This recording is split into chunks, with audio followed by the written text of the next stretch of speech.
আসসালামু আলাইকুম। প্রিয় দর্শক, সরকার আওয়ামী লীগের সকল ধরনের রাজনৈতিক কর্মকাণ্ডের উপর নিষেধাজ্ঞা আরোপ করেছে এবং এই নিষেধাজ্ঞা চলবে ততদিন যতদিন না আওয়ামী লীগের দুর্নীতিপরায়ণ অথবা যাদের বিরুদ্ধে মামলা আছে সেদের বিরুদ্ধে মামলা সম্পন্ন না হবে এবং দলীয়ভাবে আওয়ামী লীগের যে অপরাধসমূহ সেগুলো নিয়ে বিচার শেষ না হবে ততদিন পর্যন্ত এই নিষেধাজ্ঞা চলবে। মানে ভার্চুয়ালি আওয়ামী লীগ কোনো পলিটিক্যাল অ্যাক্টিভিটিস করতে পারবে না, সেটা কোনো সভা সমাবেশ করতে পারবে না, মিটিং করতে পারবে না, লিফলেট বিতরণ করতে পারবে না, এমনকি অনলাইনেও তারা কোনো প্রচারণা করতে পারবে না। মানে সোমবার দিন যখন এই সিদ্ধান্তটা স্বরাষ্ট্র মন্ত্রণালয়ের পক্ষ থেকে প্রজ্ঞাপনটা জারি করা হয় তখন এর নানা ধরনের ব্যাখ্যা কিন্তু আমরা শুরুর দিকে শুনতে পাই এবং সেই ব্যাখ্যাগুলি আমার কাছে কিছুটা ভীতিকর, কিছুটা কনফিউজিং মনে হতে থাকে।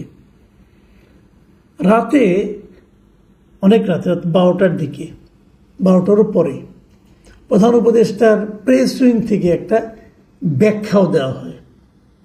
আমি প্রথম দিকে যেগুলো শুনতে থাকি, বিভিন্ন পত্রপত্রিকায় রিপোর্ট হতে থাকে, সেটা একটু আপনাদেরকে পড়ে শোনাবো, একটু বোঝার চেষ্টা করবো, আপনাদেরকে ইনফর্ম করব। পরে প্রধান উপদেষ্টা প্রেস উইং থেকে যে ব্যাখ্যাটা আসছে সেটাও একটু বোঝার চেষ্টা করব। তারপরও আমি যেগুলো বুঝিনি সেগুলি নিয়ে আপনাদের সঙ্গে একটু কথা বলবো।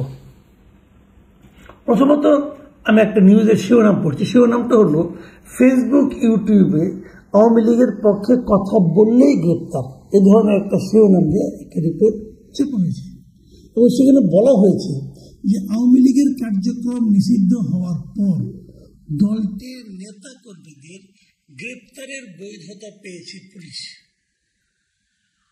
মানে পুলিশ দলটির নেতা কর্মীদেরকে এখন গ্রেপ্তার করতে পারবে। মানে এখন কোশ্চেনটা হলো, যেই মুহূর্তে আওয়ামী লীগ নিষিদ্ধ হয়ে গেল, আওয়ামী লীগের তো কোনো অ্যাক্টিভিটিস নাই, নিষিদ্ধ মানে আওয়ামী লীগের অ্যাক্টিভিটিস নাই। এখন অ্যাক্টিভিটিস না থাকার কারণে আওয়ামী লীগের একজন নেতা অথবা কর্মী উনি কোনো দলীয় কর্ম করলেন না, লিফলেট বিতরণ করলেন না, সভা সমাবেশ ডাকলেন না, কোনো মিটিং করলেন না, কিছুই করলেন না, তো তাও কি তাকে পুলিশ গ্রেফতারে বৈধতা পাবে? মানে আওয়ামী লীগের সকল নেতাকর্মী কি এই প্রজ্ঞাপনের ফলে সরাসরি রাতারাতি দাগি আসামিতে পরিণত হবে? সকল নেতাকর্মীর বিরুদ্ধে কি গ্রেপ্তারি পরোয়ানা জারি হয়ে গেল এই ঘটনার মাধ্যমে? এটা কিন্তু আমার কাছে ক্লিয়ার না। কারণ পরে যে কথাগুলি বলা হয়েছে যে এতদিন প্রশ্নের মুখে পড়ার ভয় থাকলেও এখন আর আইন প্রয়োগের ক্ষেত্রে পুলিশকে বাধার মুখে পড়তে হবে না।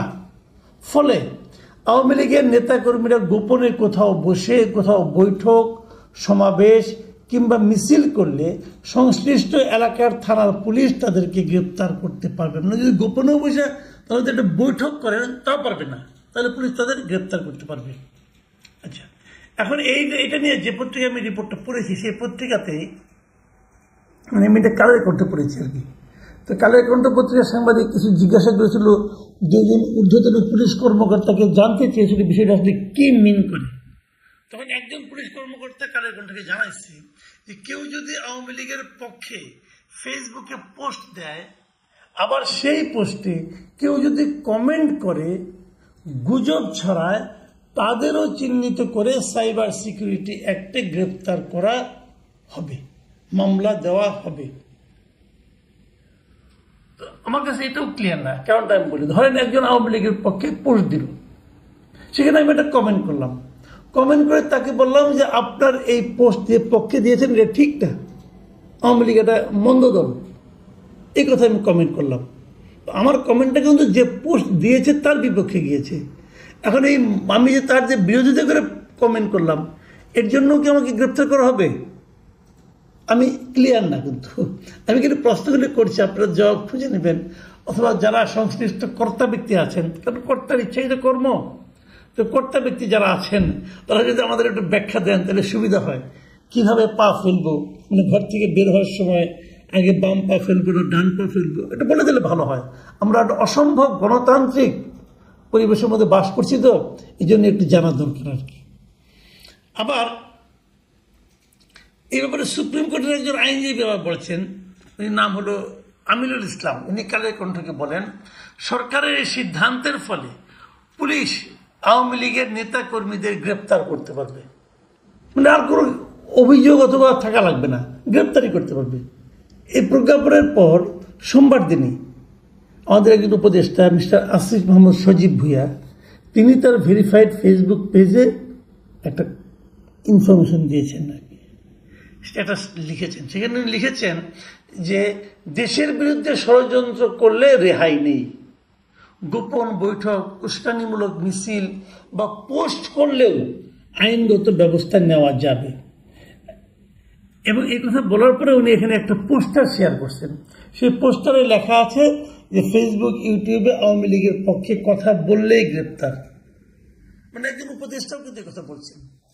রাতে, সোমবার দিবাগত গভীর রাতে প্রায় 12টার দিকে আমরা তারপর পেলাম যে রাত 12:15টার দিকে অন্তর্বর্তীকালীন সরকারের প্রধান উপদেষ্টা যিনি আছেন তার যে প্রেস উইং, সেখানে একটা বিবৃতি পাঠানো হয়েছে বিভিন্ন মিডিয়াতে।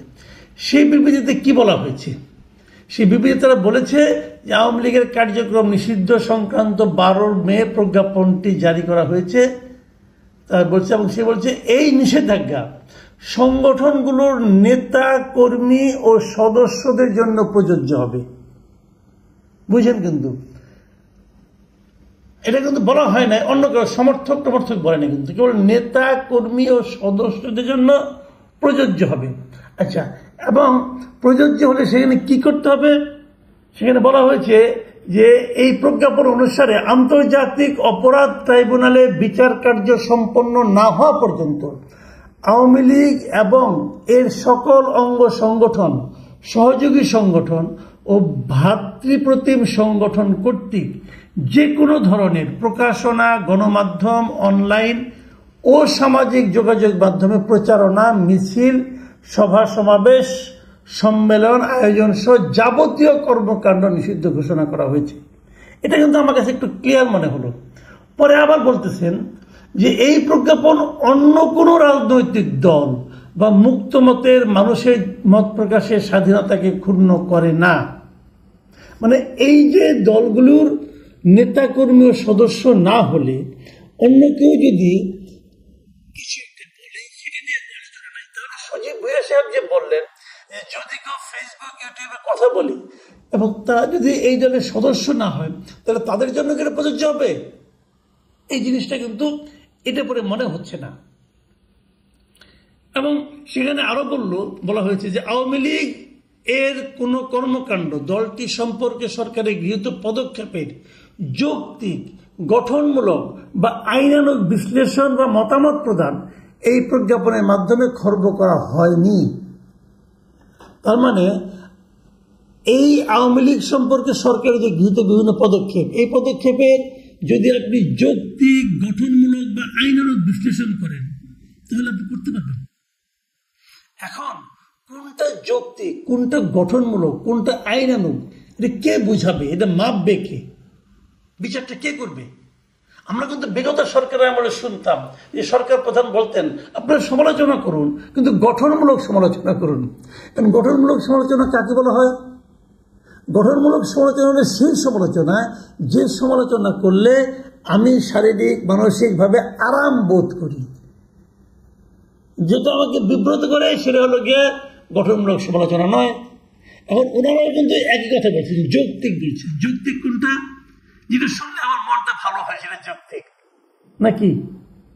যাই হোক, তারপরে আমার মনে কিছু প্রশ্ন, সেই প্রশ্নগুলো আমি করতে চাই। আমি জানি না উত্তর পাবো কিনা, তো আমি করতে চাই। আমি আশা করবো সরকার এগুলো উত্তর দিবে। আমার প্রথম বক্তব্য হলো যে আওয়ামী লীগের কোনো কর্মকাণ্ড কেউ করবে না, কিন্তু সে আওয়ামী লীগ একসময় করতো, হয়তো উপজেলা কমিটির আওয়ামী লীগের সদস্য সে। এখন সে কি এখন রাস্তায় চলাফেরা করতে পারবে? সে কি বাজারে যেতে পারবে?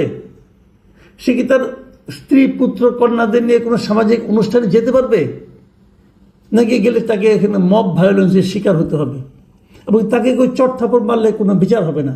এটা এই জিনিসটা একটু প্লিজ ক্লিয়ার করেন আপনারা। রাজনৈতিক কর্মকাণ্ড করলে আপনার অপরাধ, কিন্তু রাজনৈতিক কর্মকাণ্ড আমি করলাম না, আমি এমনি হাঁটতেছি রাস্তা দিয়ে, আমাকে ধরে চট থাপড় মারবেন অথবা পুলিশ আমাকে ধরে নিয়ে যাবে? এই জিনিসটা ক্লিয়ার করা মনে হয় দরকার।